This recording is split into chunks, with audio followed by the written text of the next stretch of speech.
역시 너희의 간구와 예수 그리스도의 성령의 도우심으로 나를 구원에 이르게 할 줄 아는 거로 나의 간절한 기대와 소망을 따라 아무 일에든지 부끄러워하지 아니하고 지금도 전과 같이 온전히 담대하여 살든지 죽든지 내 몸에서 그리스도가 존귀하게 되게 하려 하나니 이는 내게 사는 것이 그리스도니 죽는 것도 유익함이라. 바울이 지금 옥에 갇혀 있습니다.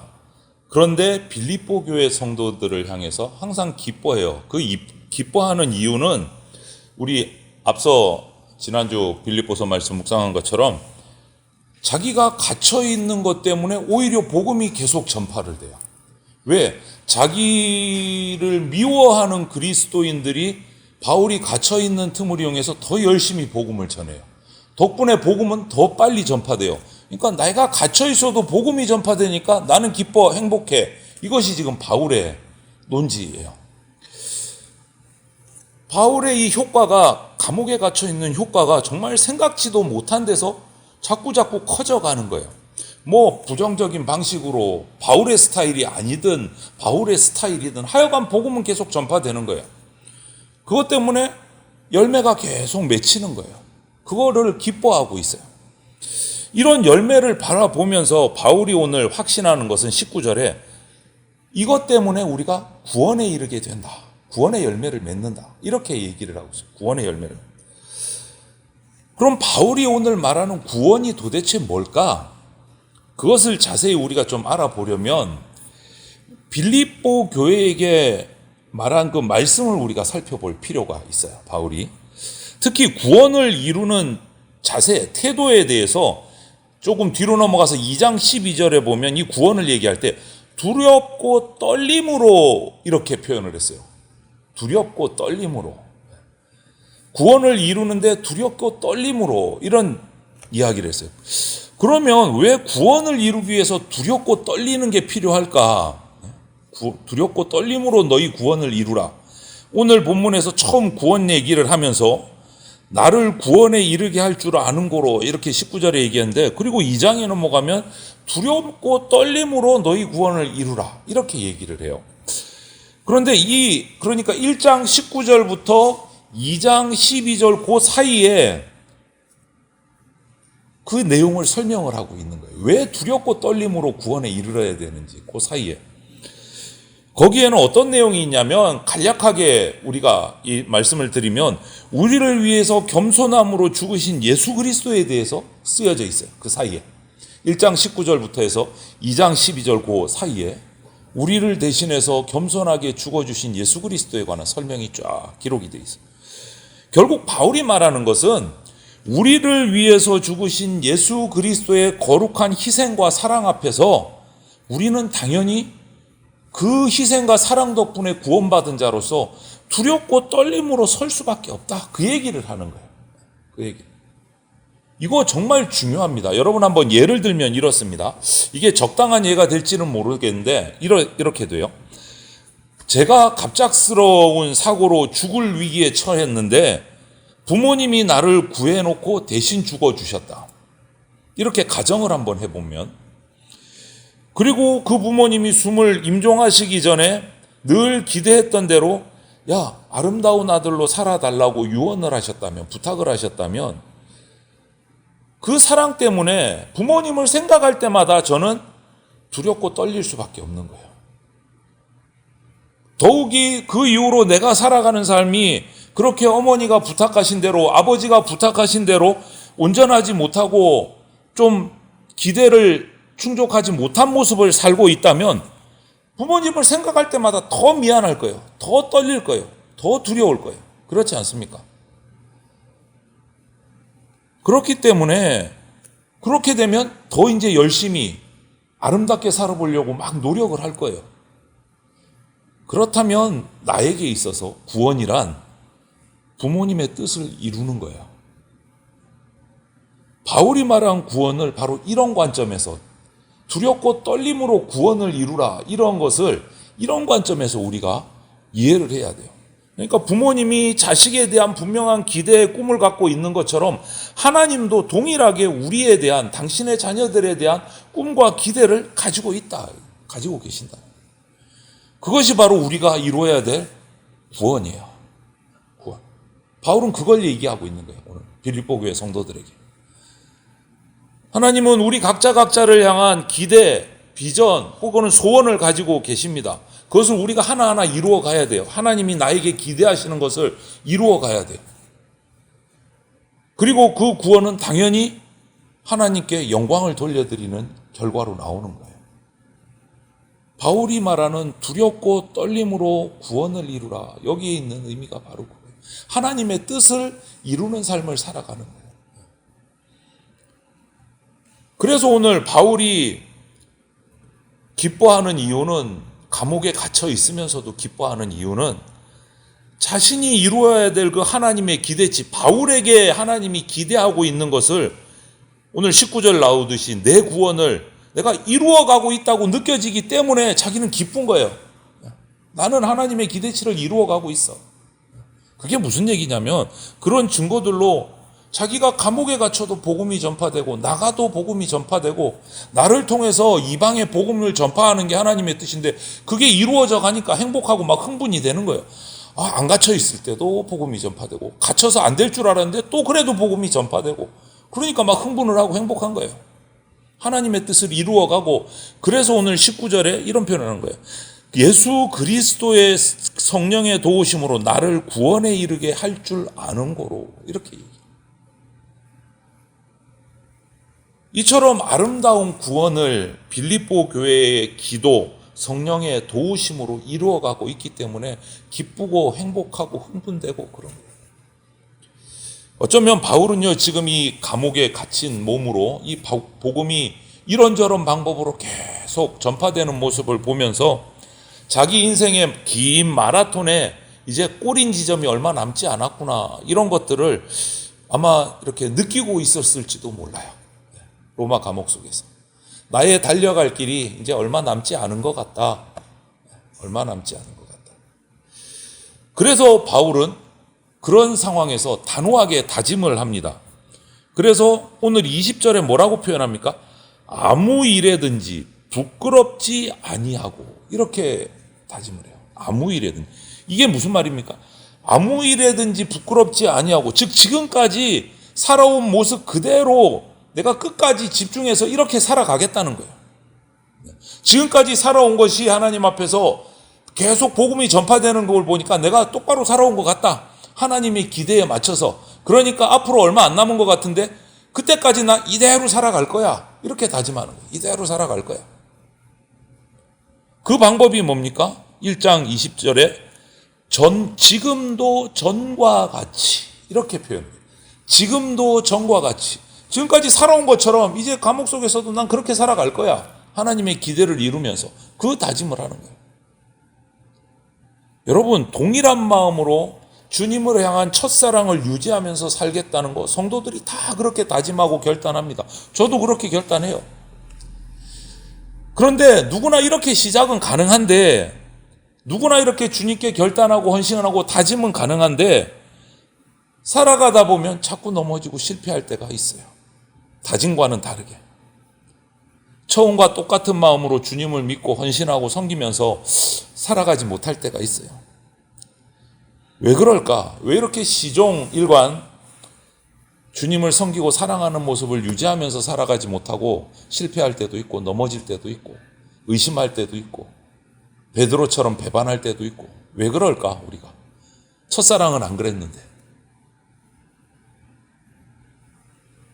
왜 바울처럼 20절에 말한 것처럼 간절한 기대와 소망을 가지지 못하고 살아갈까? 이유는 간단해요. 우리에게는요, 바울이 말하고 있는, 고백하고 있는 두렵고 떨리는 그 구원의 경험, 주님의 사랑에 대한 깊은 체험이 부족할 수도 있고, 아니면 그 사랑을 깊이 체험할 만큼 우리가 지금 영적으로 성장하지 못했기 때문일 수도 있어요. 정확히 말하면 우리 생각, 우리 마음은 주님을 섬기고 주님 앞에 난 목숨까지 바칠 거야 준비가 돼 있는데 몸이 따라가 주지 못하는 거예요. 몸이. 마음은 나는 하나님 죽을 때까지 섬길 거야. 절대 배반 안 해. 근데 몸은 거기에 따라가지를 못하는. 몸이 준비가 아직 안 된 거예요. 그래서 실패할 때도 있고 넘어질 때도 있는 거예요.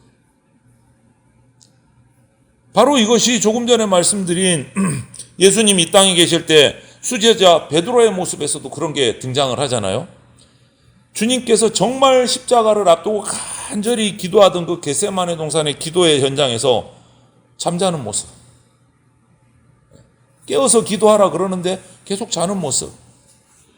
결국 그 결과 어떻게 됩니까? 주님을 부인하는 안타까운 모습으로 나타나잖아요. 그때 주님이 그런 베드로의 모습을 보시면서 마태복음 26장 41절에 뭐라고 표현하신 줄 압니까? 자주 들으셨을 거예요. 마음에는 원이로되 육신이 약하도다. 마음은 결단하고 나 주님 죽을 때까지 따를 거야 했는데 몸이 못 따라가 주는 거예요. 몸이 준비가 안 된 거예요.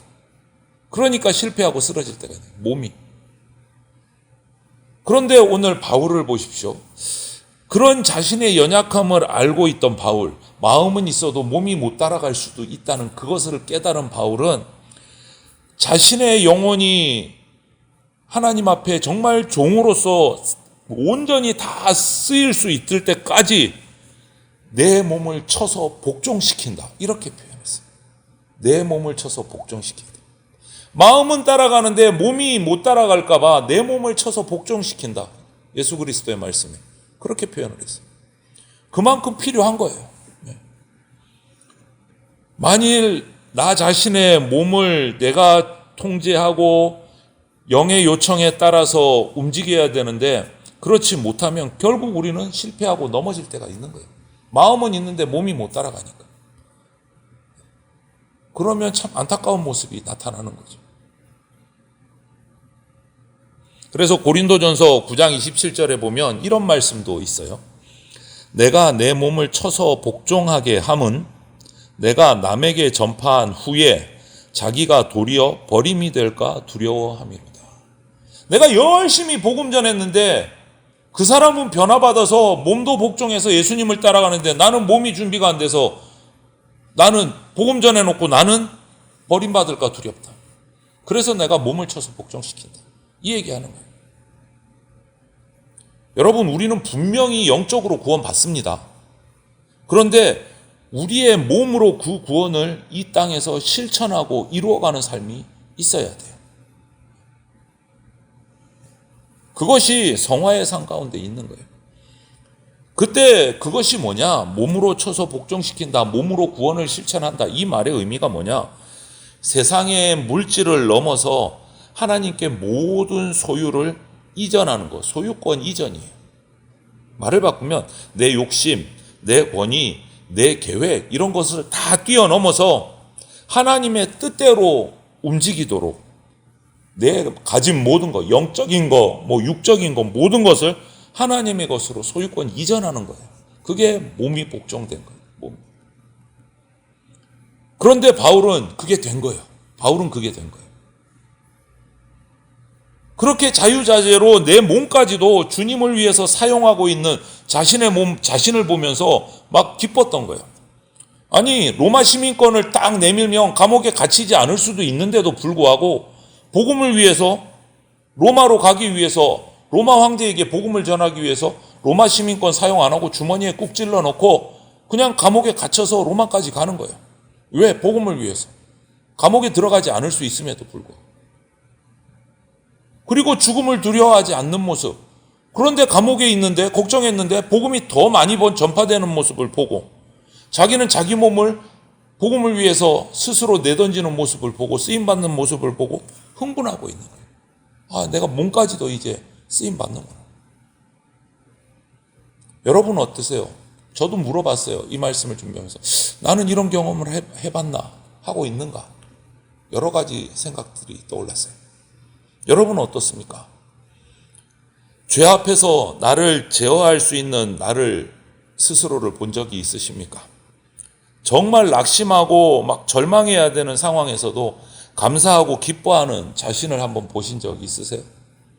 마음만 있는 게 아니라 몸으로도 하나님 앞에 온전히 나가는 모습이 있으십니까? 내 몸을, 썩어질 내 몸을 주님을 위해서 정말 자유자재로 사용할 수 있다는 것이 행복한 거예요. 바울은 그래서 오늘 기뻐하는 거예요. 그것이 됐기 때문에.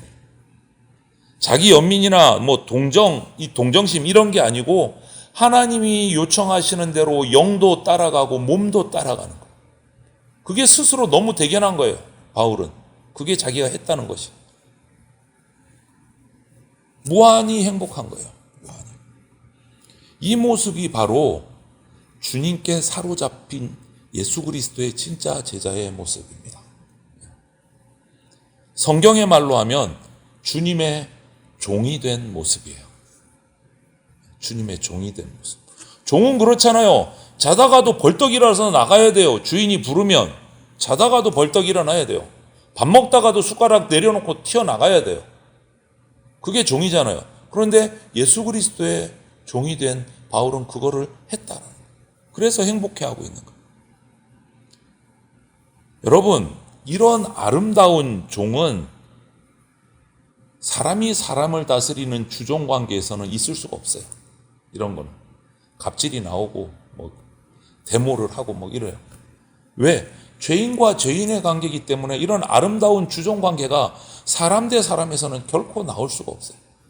그러면 예수 그리스도가 나를 다스려야만 가능해요. 이런 아름다운 주종의 모습.